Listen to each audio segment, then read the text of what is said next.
Salut les amis et bienvenue sur votre plateforme.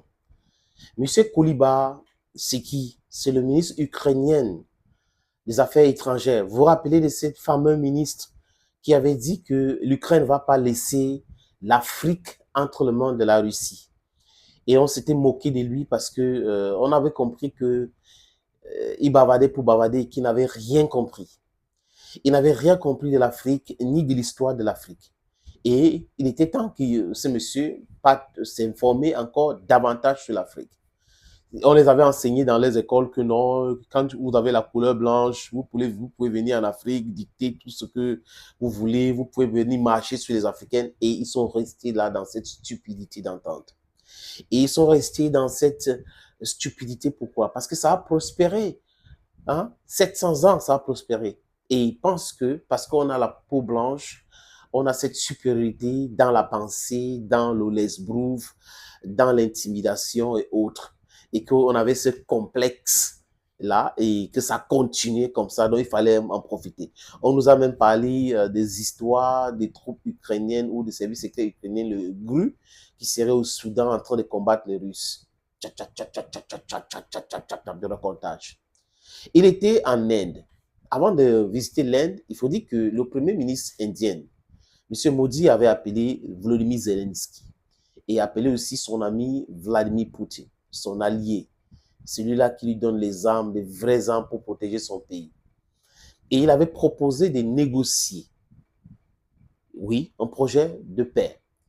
Et Zelensky a donc dépêché Kouliba en Inde, rencontrer le ministre indien des Affaires étrangères.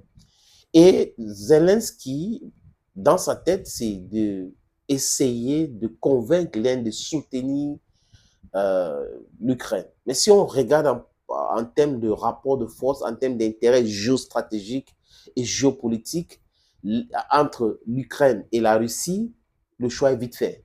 Les Indiens, vite fait, choisiront la Russie. D'ailleurs, il y a certaines informations qui disent qu'il y a des Indiens qui sont en train de faire la guerre en, avec les Russes contre les Otaniens en Ukraine.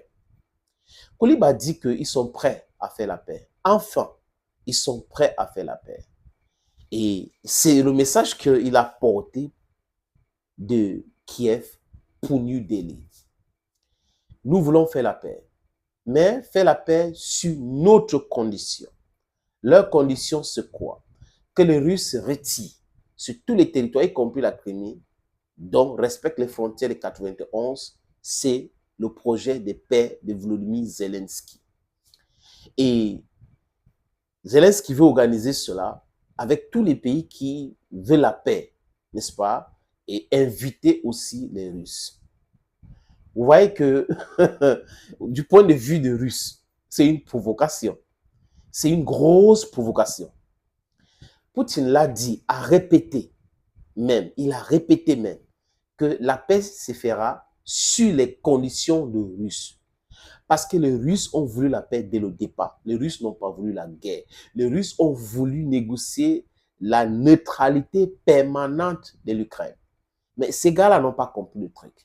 Ils ont été baignés par les Occidentaux et parce qu'ils sont comme ça, ils ont cet état d'esprit-là. Ils adorent le mensonge. Donc, du coup, ils sont entrés là-dedans. Et aujourd'hui, c'est en train de les toucher au plus profond. C'est en train de les faire très mal, très, très mal, les amis. Vous voyez un peu ce que je dis? Et le ministre des Affaires étrangères russe aussi a parlé d'une stupidité à nul autre pareil. Ce n'est pas ces mots, mais c'est ce qui ressort de ces déclarations. Pas du tout. C'est-à-dire que ça ne les intéresse pas. Donc, le plan de paix de Volodymyr Zelensky n'intéresse pas la Russie. La raison est quoi? La raison est simple. Les Russes ne veulent pas qu'on parle des terres qu'ils ont déjà récupérées. Ils considèrent que ce sont les terres russes. Et toute négociation doit intégrer les nouvelles frontières de la Russie. Et au fur et à mesure que la guerre continue, si on ne stoppe pas maintenant, les autres territoires que les Russes veulent récupérer, qui est Odessa, le reste de Kherson, Soumy, Kharkiv, ne vont jamais rentrer dans l'Ukraine. Donc, c'est de ça qu'il est question aujourd'hui. Je ne sais pas d'où il puise sa force pour continuer à penser que c'est possible d'avoir les frontières de 91. Sinon, il ne devait pas avoir le plan de paix de Minsk. Et si les gens étaient honnêtes, ils devaient rappeler à Zelensky que voilà les erreurs qu'on a fait. Si on avait respecté le plan de paix de Minsk, l'Ukraine devrait jouir de tous ses territoires, les frontières, la mer et autres. Mais seulement parce qu'on a voulu perdre le temps à la Russie et affaiblir la Russie bien après, que ça s'est tourné comme ça s'est tourné. C'est pas moi qui le dis. François Hollande, ancien président de la France, qui a pris en cours les négociations, parce que c'est Nicolas Sarkozy qui a commencé les négociations avec Angela Merkel. Il perd donc les élections. François Hollande continue dans ce processus-là avec Angela Merkel. François Hollande l'a dit, je répète, ce n'est pas moi. Il a dit que le but de non-respect ou le but même du plan de paix de Minsk, c'était pour perdre le temps à la Russie. Donc personne ne voulait respecter cela. Personne. Angela Merkel a corroboré avec ce que François Hollande a dit en disant que le but des Occidentaux ou des Otaniens, c'était de perdre le temps pour pouvoir armer considérablement l'Ukraine pour faire face à la Russie. Voilà donc les petits calculs qui ont échoué. Deuxième calcul qui a échoué, les amis, c'est le fait de penser que parce qu'on s'appelle les États-Unis d'Amérique, parce qu'on est avec nous 40 d'autres pays en Occident collectif, donc à l'autre temps, on est riche, on est fort, on a la technologie militaire, on a les armes, on va donner assez de stocks au point où ça va dépasser les stocks russes.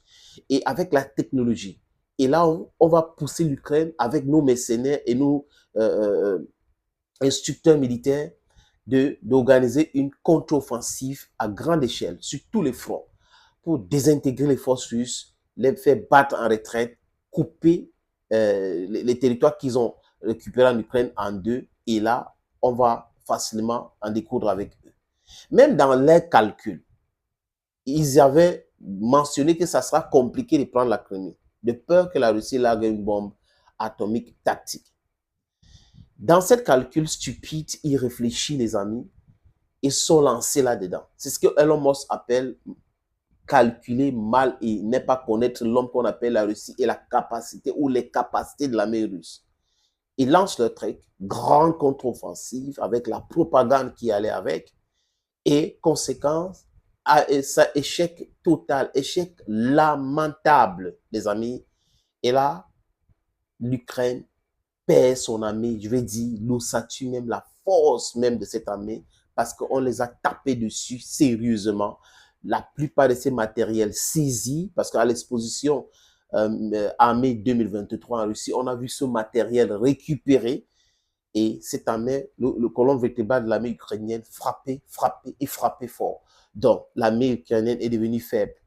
Ce qui se passe aujourd'hui, c'est que ils essayent de construire les tranchées pour résister. Zelensky a même dit qu'il y a d'autres tranchées qui ont été construites très loin du front parce qu'ils savent que au fur et à mesure que le temps passe, la Russie est en train de récupérer les terres. Donc, il faut se préparer à une éventualité comme ça. Et il vient avec cette histoire de plan de paix que personne ne veut entendre parler en Russie. Même quelqu'un de lucide en Occident ne peut conseiller ce truc-là. Ça ne peut pas passer. Quand on a fait la guerre, on ne peut pas rentrer juste comme ça là.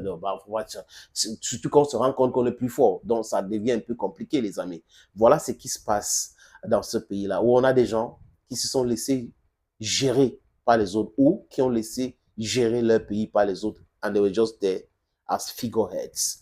Thank you again for watching. Thank you. And bye-bye for now.